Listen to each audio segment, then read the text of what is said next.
Estamos también, ahí tenemos las imágenes.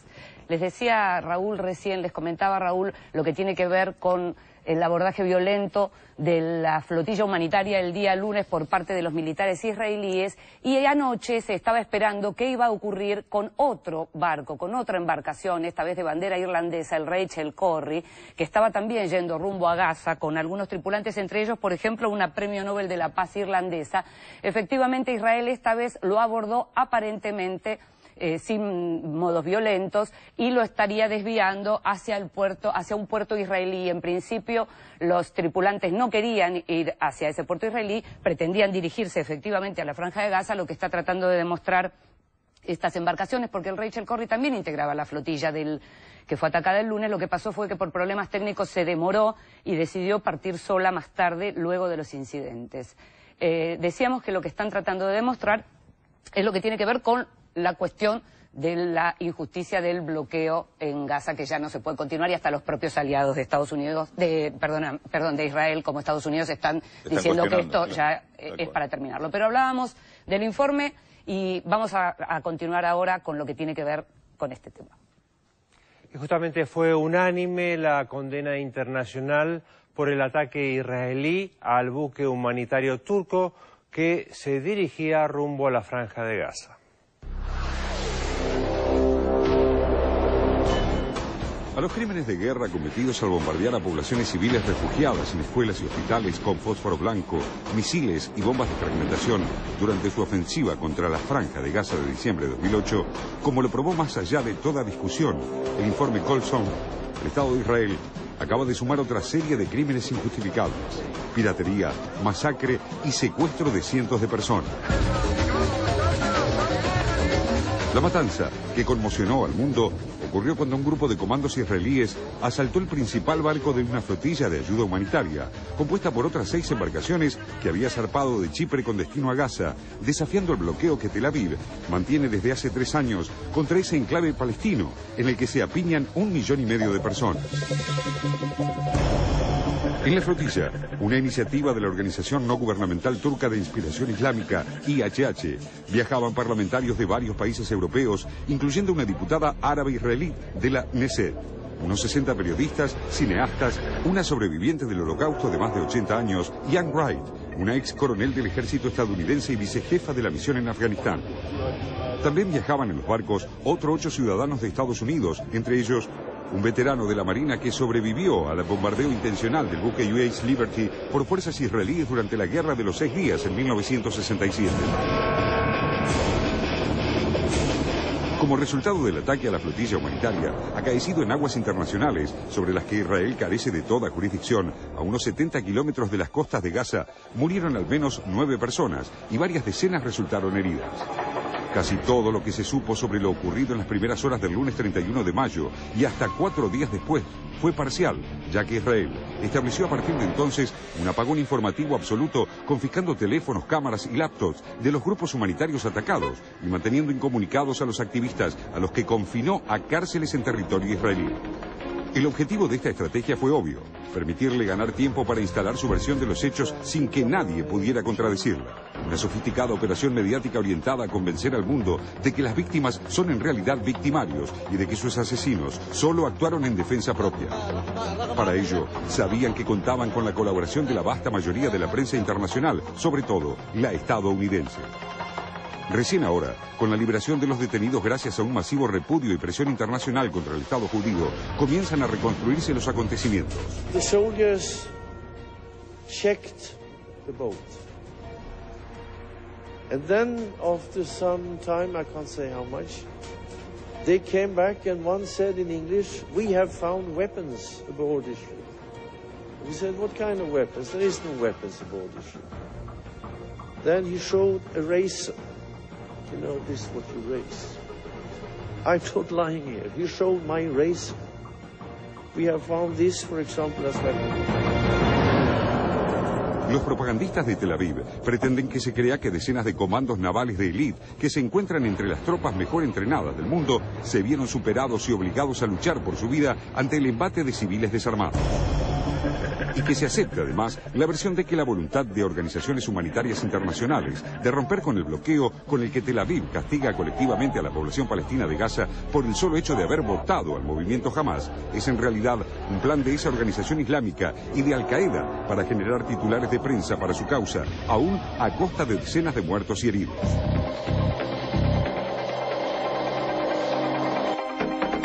Es la misma justificación que Israel ha empleado innumerables veces en el pasado, cuando necesitó explicar su sistemática resolución de asesinar civiles en Palestina y en el Líbano. Las víctimas, se asegura, son terroristas o en el mejor de los casos son usadas como escudos humanos por la resistencia palestina, por lo que les cabe la culpa por lo que termina ocurriéndoles. Pero ni esta coartada ni la de un supuesto error son plausibles aquí. La flotilla fue atacada de manera deliberada con disparos de armas de fuego en aguas internacionales.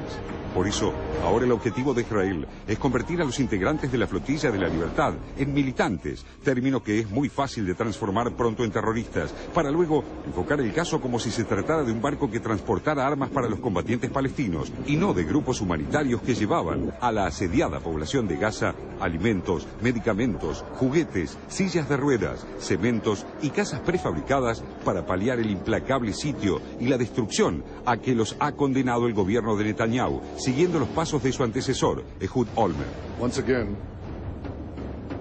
Israel faces hypocrisy and a biased rush to judgment. I'm afraid this isn't the first time. They were met with a vicious mob. They were stabbed, they were clubbed, they were fired upon. I talked to some of these soldiers. One was shot in the stomach, one was shot in the knee. They were going to be killed. And they had to act in self-defense. It's very clear to us that the attackers had prepared their violent action in advance. They were members of an extremist group that has supported international terrorist organization and today support the terror organization called Hamas. La otra vía de escape argumental que creen poder instalar los israelíes para salir de la grave crisis internacional en la que están metidos es hablar de un error de inteligencia, de cálculo, de toda la operación. Para digerir esto, hay que aceptar que las tropas más sofisticadas de Israel, entrenadas para dejar fuera de combate a cualquier enemigo, fueron enviadas a tomar la flotilla apenas con armamento policial, e incluso menos que eso, con inocentes pistolas de pintura, porque la inteligencia israelí no sabía que los tripulantes del barco estaban armados con elementos tan peligrosos como bolitas de metal y caños, lo cual, por supuesto, sí explica por qué fueron asesinados casi una decena de ellos y ningún soldado israelí.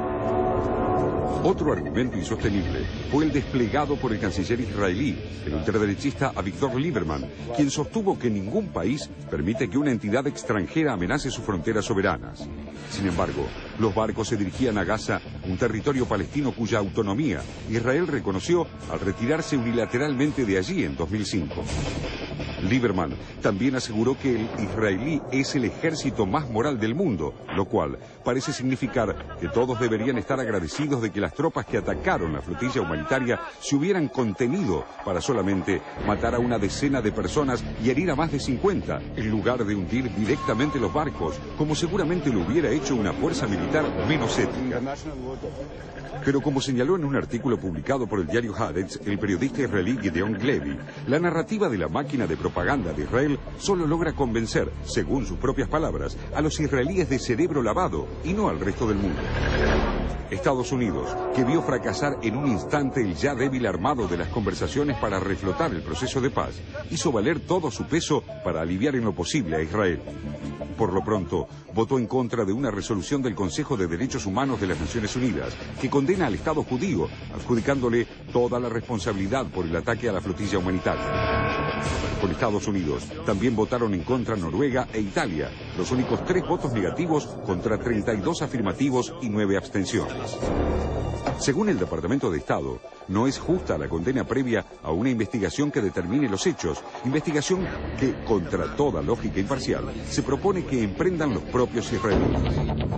Sin embargo, como hizo notar el primer ministro turco Recep Tayyip Erdogan, no se necesita una investigación para determinar lo básico. El barco, de bandera turca y por lo tanto, según las leyes vigentes, territorio de ese país, fue atacado sin motivo en aguas internacionales por tropas militares a las órdenes del gobierno de Tel Aviv, que emplearon una fuerza letal contra personas desarmadas.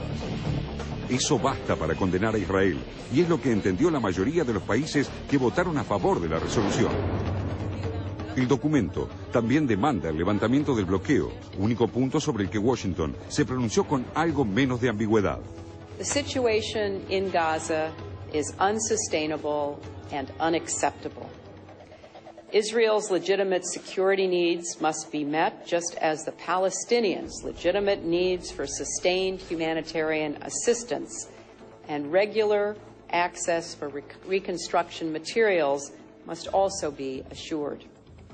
We will continue to work closely with the Israeli government and the Palestinian Authority, along with international NGOs and the United Nations, to ensure adequate access for humanitarian goods, including reconstruction and building supplies. La decisión de atacar militarmente un barco humanitario, cuando hubiera sido mucho más fácil operativamente y con un costo político infinitamente menor, bloquear el acceso de la flotilla al puerto de Gaza, muestra una dirigencia israelí peligrosamente aislada de la realidad, que no vacila en ponerse en riesgo de romper relaciones con Turquía, el único aliado real que tiene en el mundo islámico, y de profundizar el aislamiento internacional en el que se hunde cada vez más nítidamente, sobre todo desde la última guerra del Líbano en 2006.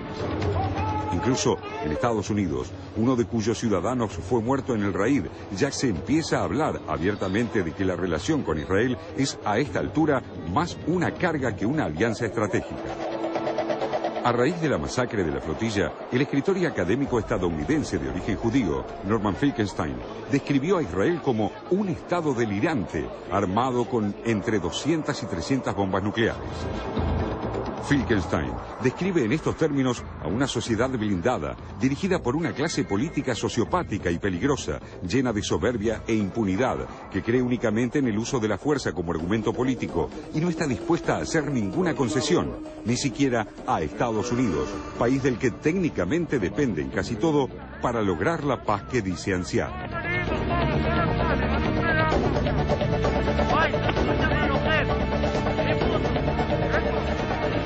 El operativo del lunes puso en problemas a Israel incluso con sus propios aliados, lo dice el informe. La cuestión con Turquía, lo señalábamos la semana pasada en relación a los pactos con Irán. La situación de Israel con Turquía, el verdadero aliado de Israel en la región, está pasando por un pésimo momento. Se habla de congelar relaciones. Esto para Israel tendría un costo muy grave. Ya no hablemos solo de lo que tiene que ver con el costo de vidas humanas, de lo que estamos hablando desde que comenzó el programa, sino ya de cuestiones que tiene que ver técnicamente más con lo político y con el futuro político de Israel. De esto seguramente vamos a seguir hablando. ¿Me estabas por decir algo? Sí, no, yo creo que queda un interrogante grande sobre Estados Unidos respecto a qué conocía Estados Unidos con respecto a esta decisión previa de Israel. Obviamente no fue, esto tiene que haber sido algo premeditado y pensado militarmente, que se iba a abordar de esta forma tan violenta la flotilla.